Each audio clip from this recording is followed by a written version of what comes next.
Hardwick, Vermont, nestled in the shadow of Buffalo Mountain along winding Route 15, is a bustling agricultural community. From high-mowing organic seeds to Jasper Hill Farm, the gateway to Vermont's Northeast Kingdom, right here is the organic tofu, is filled with thriving agronomical businesses. It's not something the people here take for granted. This town that was built on the granite industry struggled for much of the last century after that industry collapsed. It definitely seemed like it was changing. Eric Remick chairs the Hardwick Select Board. I remember it being a pretty rough and tumble town. I mean, Hardwick was a town that was the butt of jokes for the area. Over the last decade or so, though, a food revolution began in Hardwick. There was a concentrated effort by a number of companies to work together to sort of break through and prove that, you know, a small food-based business could be viable in a small community. That's Andrew Meyer, the founder of Vermont Soy. Our main product is fresh tofu. This one-time Senate aide and son of a Hardwick dairy farmer is a founding father of that food revolution.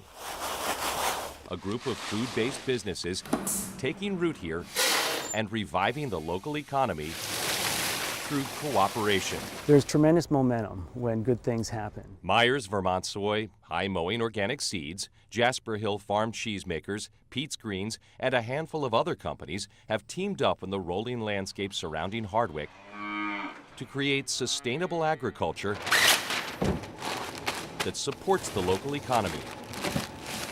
Andy Keeler founded Jasper Hill Farm. What we want is meaningful work in the place that we love. This is our home. And that's Tom Ferber, the general manager of High Mowing Organic Seeds. We want to change the world through seed, and we think that people's lives depend on it. If these middle-aged revolutionaries sound idealistic, it's because they are. But their idealism is the foundation for remarkable success. This certainly isn't the first story done about Hardwick and food. In 2008, the New York Times did a feature story about everything that's happening here in Hardwick. And Ben Hewitt wrote this excellent book called The Town That Food Saved.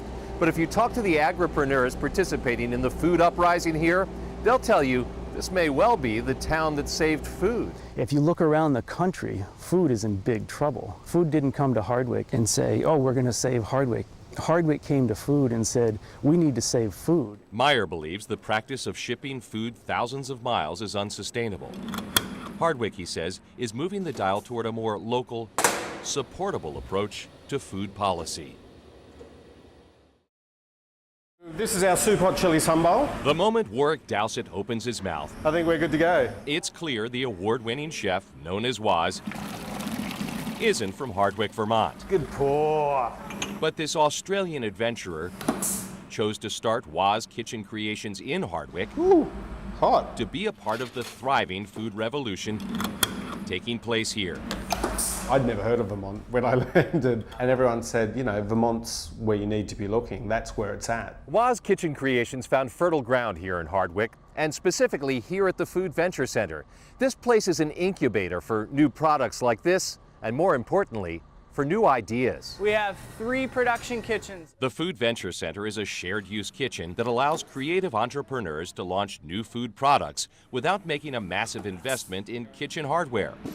We have some convection ovens in the back, a flat peeler. This is a 4-head filler. Connor Gorham is the facilities manager here. We are an incubator. We are coddling those eggs until they hatch, and then they grow, and then they move on to their own facility. We have a general warehouse space, blast freezer capability. While Gorham is proud of the 60 specialty food businesses that have launched here, Executive Director Sarah Waring is focused on a slightly larger picture. We need some alternative ways of looking at our global resources. She believes Hardwick and its hub intersection, the Food Venture Center, are a model for success in a small agricultural community. We're trying to create meaningful work in the place where we live, and we're basing it on our agriculture and our farms and our food. And that's something that anybody can do. That model only works, though, if everyone buys in. On a recent fall morning, isn't the freshest milk we can possibly get. Long before sunrise, See if our cultures are working. We joined Jasper Hill Farm's head cheesemaker, Jim Russell, as he painstakingly labored over a new batch of cheese in the Food Venture Center. Came down here with Mateo and we started to develop the Alpha Toman recipe. It's an Alpine-style cheese. Jasper Hill is already imminently successful and could have Russell making cheese anywhere. But Jasper Hill Farms owners believe in the mission of the Food Venture Center and have chosen to be anchor tenants here. Could we have built our own processing facility? Yes, we could have. This was an opportunity that we felt we couldn't pass up to help bring just an amazing piece of infrastructure to our community. That sentiment may well be what the Hardwick model's all about. Completely defined where we decided to settle and how the business was going to grow. Local agriculture reviving a small town's economy and community, perhaps even its sense of self.